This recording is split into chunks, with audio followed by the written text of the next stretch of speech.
Darth Vader has a new boss, and his name is Mickey Mouse. I'm Hyla in Hollywood for the Daily Buzz on CelebBuzz.com. The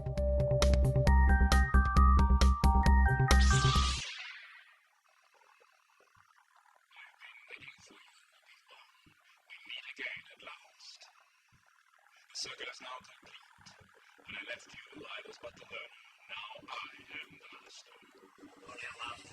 Like a good politician, George Lucas pulled a Jedi mind trick on us after Star Wars Episode 3. The master and commander of the Star Wars franchise said that he would not be doing any more films, but that didn't mean there wouldn't be any more films. Joining me right now are two film critics who I think the force is strong in them. Scott Mantz from Access Hollywood and Alicia Malone from MoviesAreMyJam.com. Was this announcement a surprise, or were there rumblings in Hollywood? Did we know it was going down? No idea it was going to go down. It was announced. I think it almost broke the internet. Twitter went crazy. I didn't believe it at first. How do you keep a $4-point-something billion deal with a secret in today's internet environment? That's the beauty of it. Is with all the internet, it was still a secret, just like it was when Disney bought Marvel 3 years ago, when they bought Pixar in 2006 for $7.4 billion. And it wasn't even official when they announced it. They still had to have it all signed off. Right. But it just was such a big piece of news. And very exciting. Okay, let's talk about this episode 7, 8, and 9. We know the first one, 2015, is the first one coming out.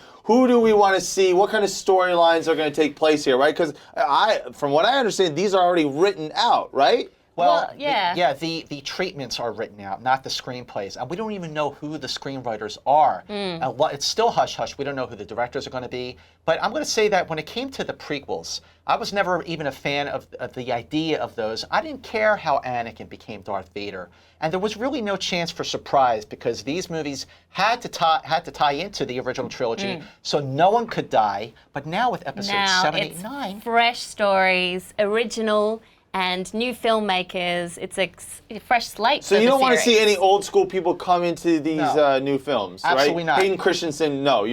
No, there's no room for him? Jar Jar Binks, maybe? Well, absolutely not, Miss Malone. Jar Jar Chewbacca, I thought this was going to be their friendship blossom. Here's the beauty of it. You don't know. This movie could take place just a few years after the events of Return of the Jedi, Episode 6. You know, maybe Han and Leia had kids. Who knows? Maybe it'll take... You just want to see the outfit. You just want to see Prince and Leia in that little maybe metal Leia, bikini. not Carrie Fisher. Maybe they'll have a vampire baby. I mean, who knows? Oh, well, I don't know about all that. But, you know, it could take place many thousands and thousands of yards. Sorry, that's Galactica.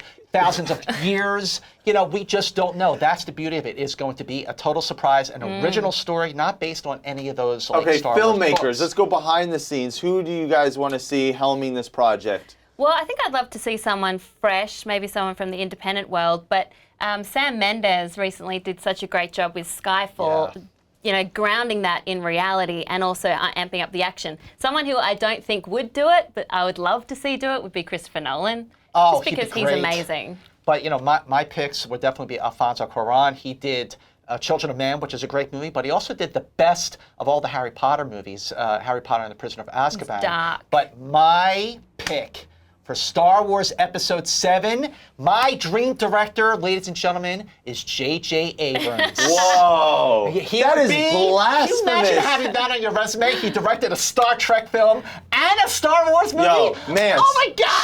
Chill, buddy. Hold on. You know what that is? That's like Steve Jobs working at Google. No, that is so blasphemous. You're finally you gotta say, rest. you know what? You and I have an affinity for Star Trek together. Yes, the fact that you're suggesting it tells me that I don't know if I can trust you as a Trek fan, as a fellow Trekker. Peace in the universe. Star Trek fans and Star Wars fans. One thing JJ was good at with the Star Trek films, not being a Trekker at all, was that he brought people like me into the movie. Stop. So JJ picked a side and he's got to stick with it. It's like LeBron going to the Lakers. But JJ said that he was not a Star Trek fan. He said that he was more of a Star Wars fan.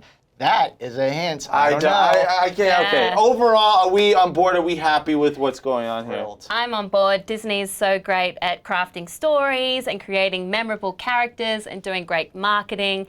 they've just become this studio powerhouse now. It's conceivable in a few years they could have all the big films. Disney is expanding its empire. Walt Vader is very proud. And I think the fanboys are on board, I should say, with it mixed a little bit. I mean, we've seen some good memes. I want to get those to stream while we're talking about this. But in general, quickly, we only have a couple seconds left. Do you feel that the fans are on board for this? Even if they're not, they will be. Even if they were burned by the prequels, they will be. It's exciting news. They just need to catch on. It's skeptical imagining the Disney and Star Wars the melding. It's not going to happen. It's going to be different. Let us know what you think. Use the hashtag #TheDailyBuzz. And for the latest, the biggest stories breaking right now in Hollywood, go to celebbuzz.com.